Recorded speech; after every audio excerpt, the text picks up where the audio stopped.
How's it going, everybody? It's Saul Sunforge for Dungeons and Taverns. I got a little bit of a cold today. I just wanted to make a part two on my sentient arms, armor, weapons, a video that I just recently made. I was asked on Twitter to expound on some of my ideas and thoughts, and so that's what we're going to do today. Now, sentient weapons isn't anything new. It's the way that you do it that will be new. The first rule that I would say for sentient weapons is you never want to introduce too many of those. It goes from, you know, very novel and very unique to something that is just oversaturated really quickly. Think of the deck of many things. You don't want that thing in your campaign really more than twice. And that may be too much. You might want to do it once or even every other campaign once or twice. But you don't want to overuse them. You don't want to give everybody talking weapons and swords, although you could probably make an interesting premise with that if you're very creative. But that's a lot of extra work that you're doing for yourself. Instead, give somebody, maybe the party lead, usually the tank, who's the face of the party up front, you know, for most encounters and most travel and things like that.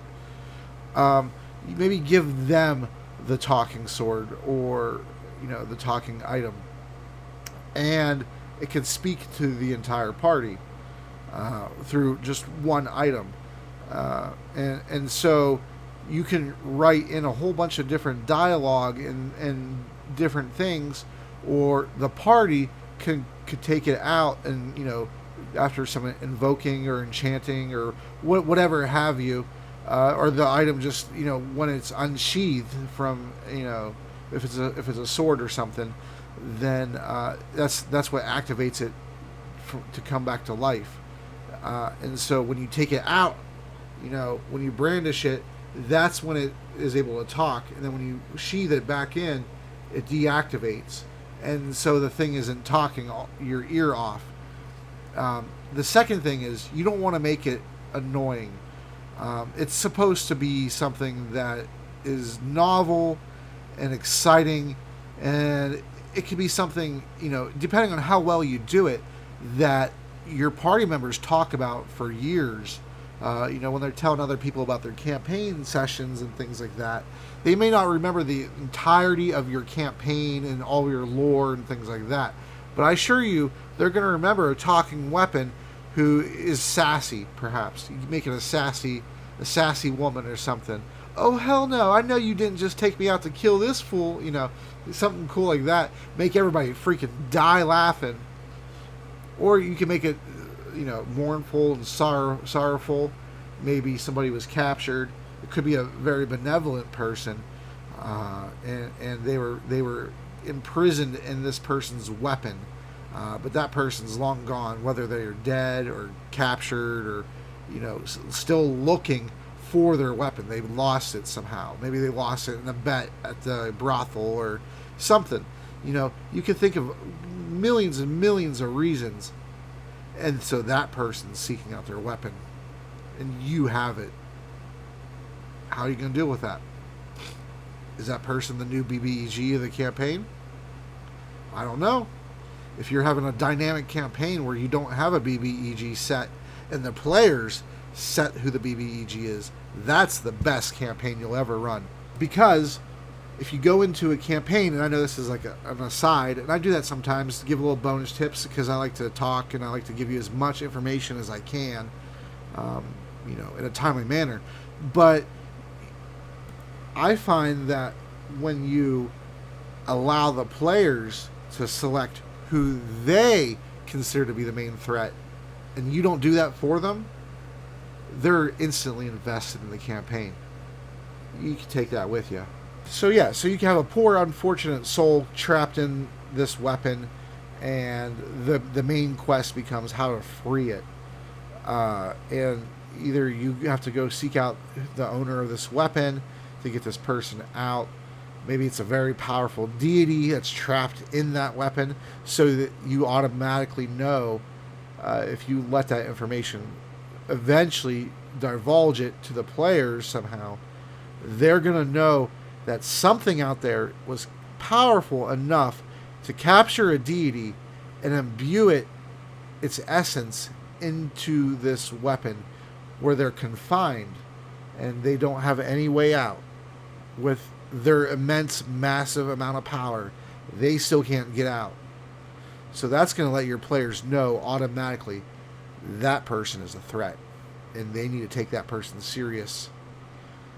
And you have instant campaign buy-in, you have instant BBEG buy-in, the plot, all the lore. You could shift the lore over to be more focused towards that.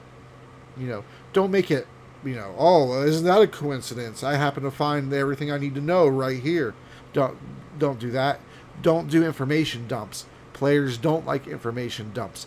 And another little hint here is whenever your players go into a room and you describe it, don't describe the most fantastic or most rare or out of place things first. Anything you say after that, your players will tune out. If there's treasure,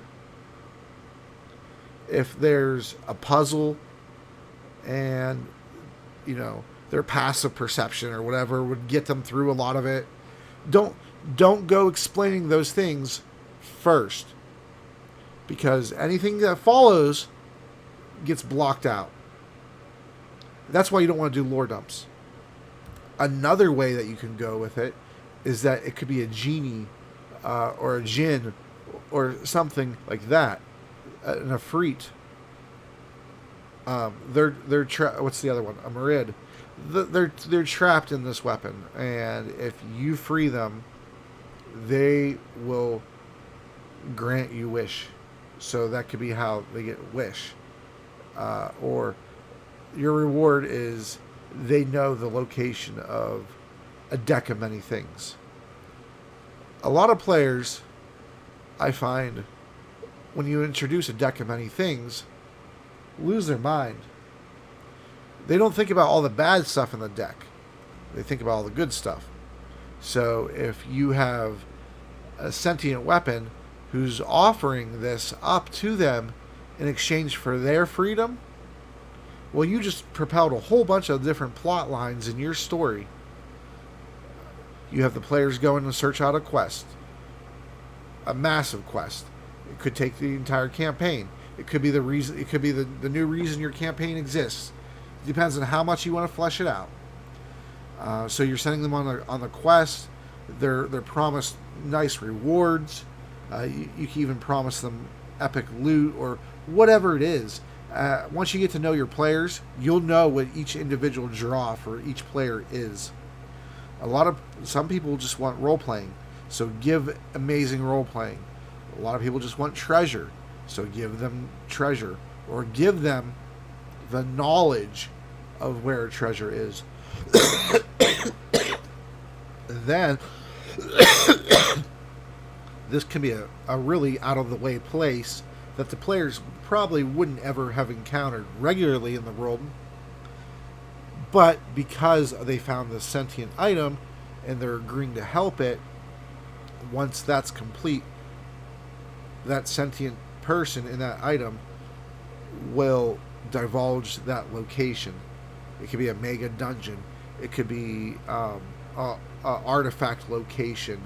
It could be the gate, a secret lost gate to the far realm or Outlands or whatever you like to, Hades, the Abyss, Avernus, Carcerai, whatever plane you'd like of existence that wouldn't have, it wouldn't be readily accessible. And so the item would give this to you, right, as your reward. And so then you keep propelling the adventure forward. You never want to do things that end it until you're ready to end it. Because once you end those loose threads and you tie everything together with a nice bow, you don't want to unravel that bow and add more to it and then have to retie that bow. So make sure that you keep things going with that sentient item in order to propel things forward still until you're done with that arc. if it's not the entire campaign's arc, then make it so it's not.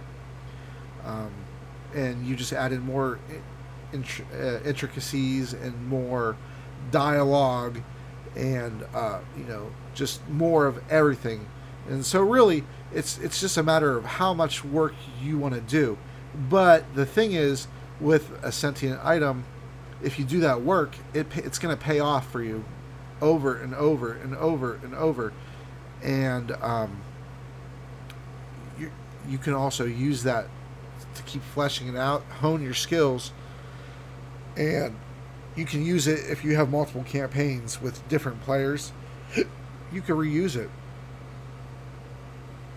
and just keep getting better at your craft. Excuse me, I got the hiccups.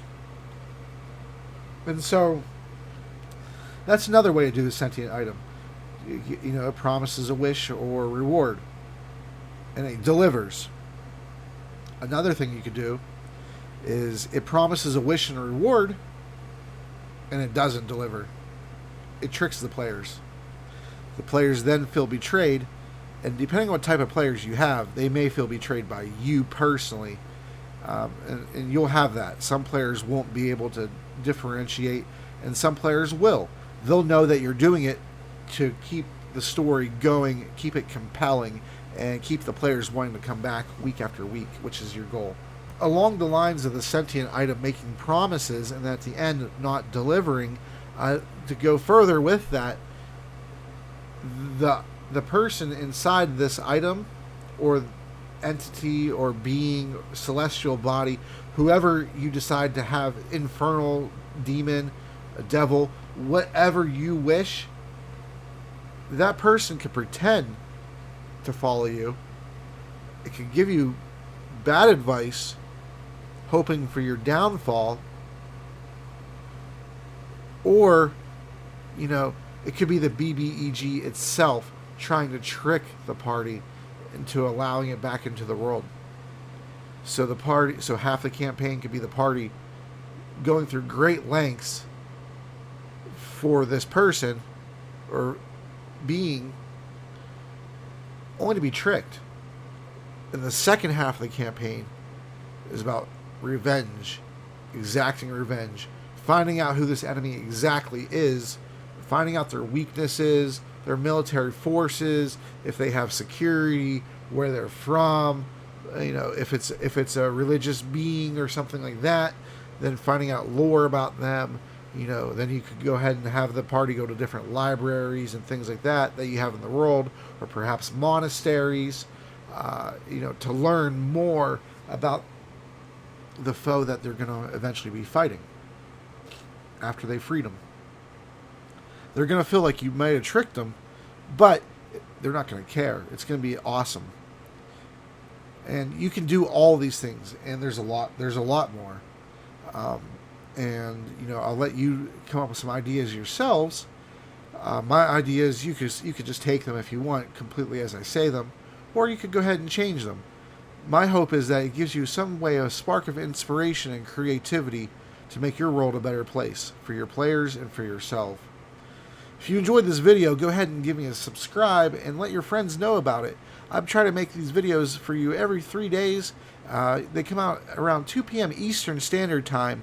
And if I have any bonus videos for those days, I try to release them at 8 p.m. Eastern Standard Time.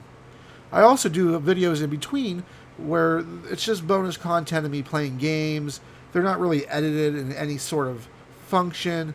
I don't usually put my intro, my outro, my bumpers, things like that. I'm going to start putting in cards and info cards and things like that, linking to my older videos. We'll start doing those types of improvements. We'll roll them out as we have time here shortly, but that is in my wheelhouse to certainly do for you, to make ease of use, as I have put out quite a few videos in my year and some change here on YouTube. So I appreciate all of you. I salute all of you for watching my content. Let me know how you use it, and stay awesome, man. I appreciate all of you. Thanks for coming by.